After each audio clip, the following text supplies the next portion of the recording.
In the previous video, we covered the two-slit interference. Let's now take a look at single-slit diffraction as well as the diffraction grating. In the double-slit or two-slit interference, we have light that is incident upon a double slit and an interference pattern of bright fringes and dark fringes are formed on the screen a distance x from the double slit. If we replace the double slit with a single slit, the slit has a width of A. So light is incident upon the single slit.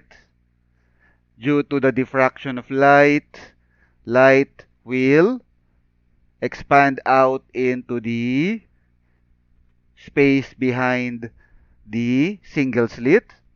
And due to the Huygens principle, each point on the space on the slit, each point on the slit rather, may be considered as a light source. So much so that you have multiple light sources that will be interfering on the screen. You have multiple light waves that will be incident on the screen, that will be overlapping on the screen, and a diffraction pattern will be formed on the screen. A diffraction pattern of alternating maxima and minima will be formed on the screen. The minima, the locations of the minima on the screen are given by the following equations. A sine theta is equal to m lambda and y sub m is equal to mx lambda over A. A again is the width of the slit width. And m is equal to plus minus 1, plus minus 2, plus minus 3, plus minus 4, and so on. For the locations of the maxima, for the bright fringes, the central maximum, y central maximum will be 0, meaning it's located at the center or what could be considered as the center of the diffraction pattern. It will be located along the center line from the middle of the slit to the screen.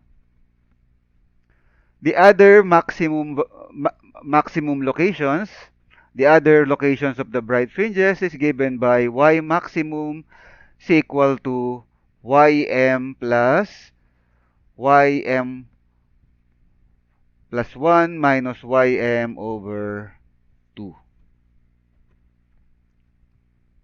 where ym is the location of the minima, meaning it's with respect to the minima. So ym here, so if it's y1, so y1 plus 1 minus y1 divided by 2.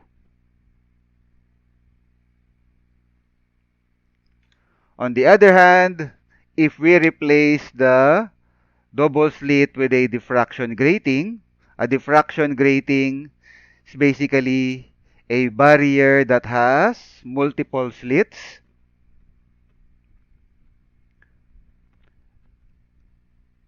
A diffraction pattern will also be formed on the screen.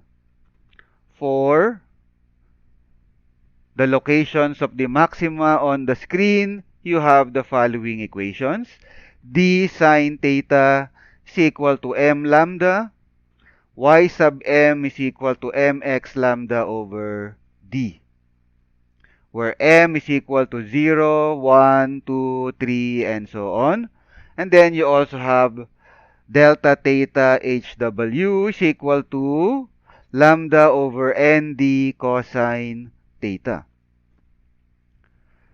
M is equal to 0, 1, 2, 3, 4, 5, and so on is referred to as the order number. M is equal to 0 is the zeroth order line or the central maximum. M is equal to 1 is called the first order line.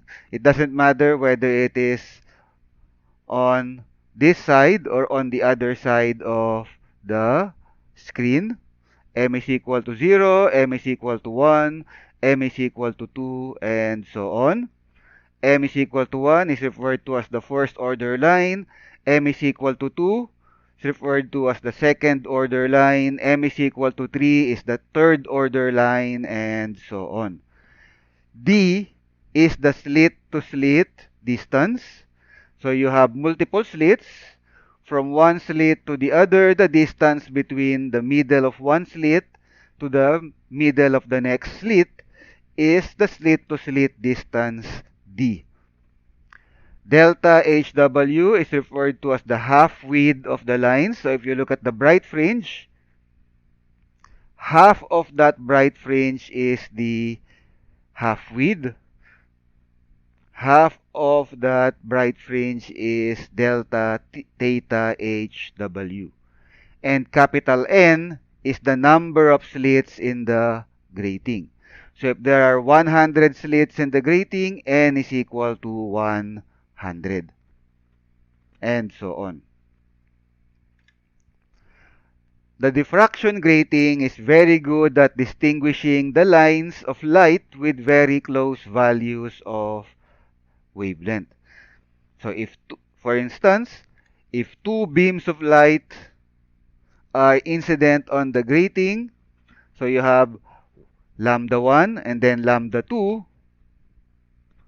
the diffraction grating, in terms of the diffraction pattern, the resulting diffraction pattern, the diffraction grating is very good in distinguishing the pattern of one light from the pattern of the other light, particularly if the wavelengths are very close in values.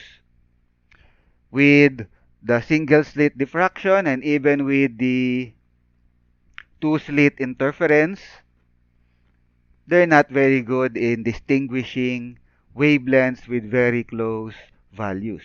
Whereas the diffraction grating is very good at distinguishing wavelengths of very close values.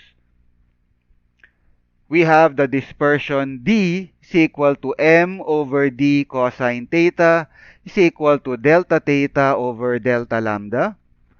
Capital R is equal to NM is equal to lambda average divided by delta lambda. The dispersion D unit, radians per meter, or in some cases, degree per meter. The dispersion refers to the separation between the lines of light 1 and light 2. And delta theta is the angle difference between the lines of light 1 and light 2, between the angular location of the lines of light 1 and the angular location of the lines of light 2.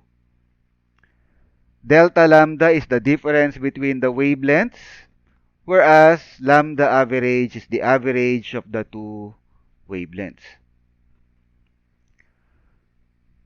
So that's it for now. In the next video, we'll take a look at examples part of what we have covered in terms of the interference and diffraction of light. So thank you for watching.